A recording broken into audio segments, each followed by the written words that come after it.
আমার পাশে যাক দেখে পাচ্ছেন তিনি আর কেউ না, তিনি আমার বড় ভাই শামীম পারভেজ। হঠাৎ করে ফোন দিয়ে করছে যে আমরা শর্ট ফিল্ম বানাবো, তাড়াতাড়ি চলে আসো। তাই আমরা চলে আসলে মোমেন্ট বিনোদন জগৎ ইকো পার্কত।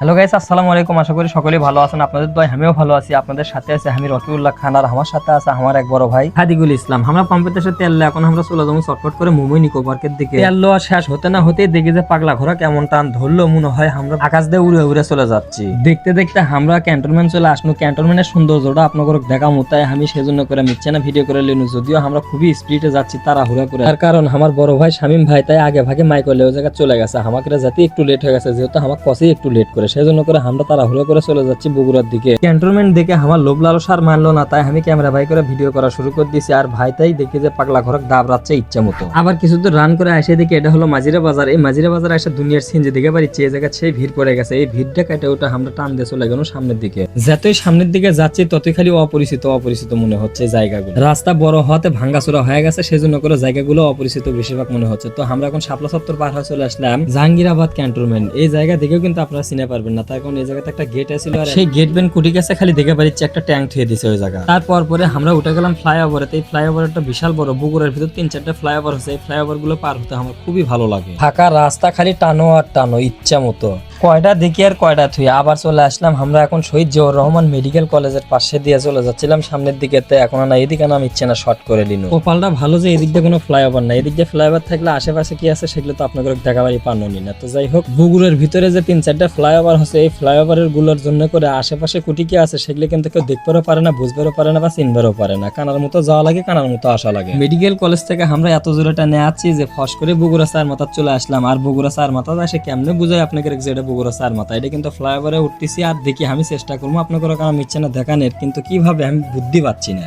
কষ্ট করে আনা দাঁড়াশুনো দাঁড়িয়ে থেকে মিচ্ছে না ভিডিও করলো, তাতে করে গাড়ির আনা ছাদ গুলো দেখা গেল।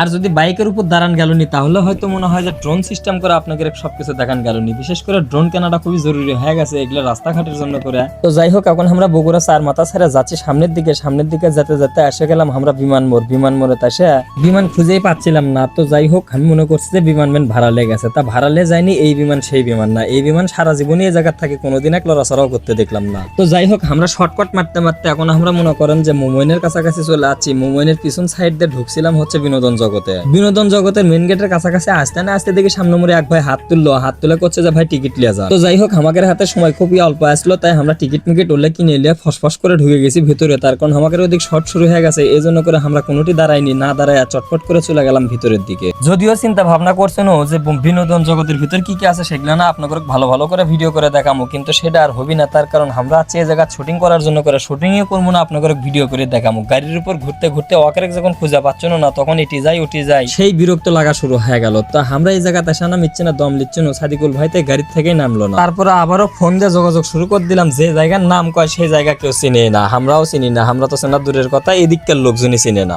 সামনের দিকে থেকে দেখি ফ্যামিলি ট্যুরে আছে একদল লোক। তারপর পরে আমি চলে আসলাম এমন এক সিঁড়িতে। এই সিঁড়ি থেকে হয়তো বুঝা পারছেন না, কিন্তু এটা কিন্তু জেনুইন বাসের সিঁড়ি। বাসের সিঁড়িতে কিছুদূর নেমে আসে দেখি সামনে মোড়ে আবার স্পিড বোট বাজা পড়লো। এই জায়গাটা সেই স্পিড বোট সেই লেভেলের আনন্দ বিনোদন করে পারবেন কিন্তু।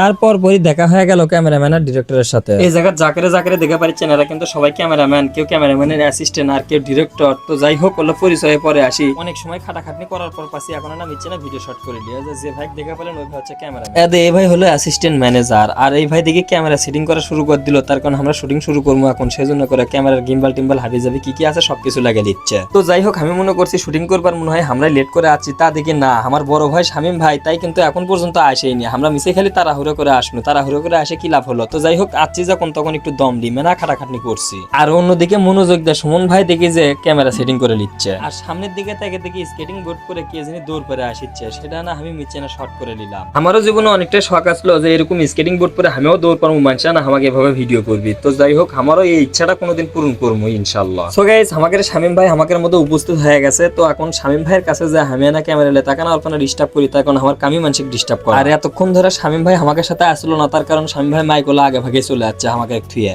এই জায়গাতে আসার পর আমরা চিন্তা ভাবনা করলাম যে আমাকে তো শুটিং করার জন্য নিরিবিলি জায়গা দরকার, তাই আমরা নিরিবিলি জায়গা যাওয়ার জন্য করে শামীম ভাই গাড়ি তুলে চলে গেল সামনের দিকে, আর ক্যামেরাম্যান আর ডিরেক্টর তারা হাঁটি হাঁটি পাপা করে আগেছে সামনের দিকে। আসতে না আসতে দিকে উড়ো ধরে শুটিং শুরু হয়ে গেছে, তাই আমি সামনের ক্যামেরা বাই করে আমি ইচ্ছে না ক্যামেরা বন্দি করে দিলাম সবগুলো কি। আর এই পাশে আসে দেখি আমার বড় ভাই একা একা দাঁড়া আছে, তাই আমি না তার সাথে একটু সঙ্গ দিলাম। সো গাইস এতক্ষণ ধরে বকবক করছি, কিন্তু কি বিষয়ে বকবক করছি সেটাই তো আপনারা জানেন না। আমাকে এই জায়গায় শর্ট ফিল্ম হচ্ছে, সমাজ লে কিছু শর্ট ফিল্ম তৈরি করবে আমার বড় ভাই শামীম ভাই। তিনি এমন কিছু ভিডিও তৈরি করতে চায় যেটা দেখে সমাজের লোক কিছুটা শিক্ষা নিতে পারবে। তো গাইস ভিডিওটি ভালো লাগলে অবশ্যই আমার পেজটি ফলো দিয়ে সাথে থাকবেন। দেখা হবে পরবর্তী কোনো এক ভিডিওতে, সে পর্যন্ত ভালো থাকবেন, সুস্থ থাকবেন। ধন্যবাদ সবাইকে। আসসালামু আলাইকুম ওয়া রাহমাতুল্লাহ।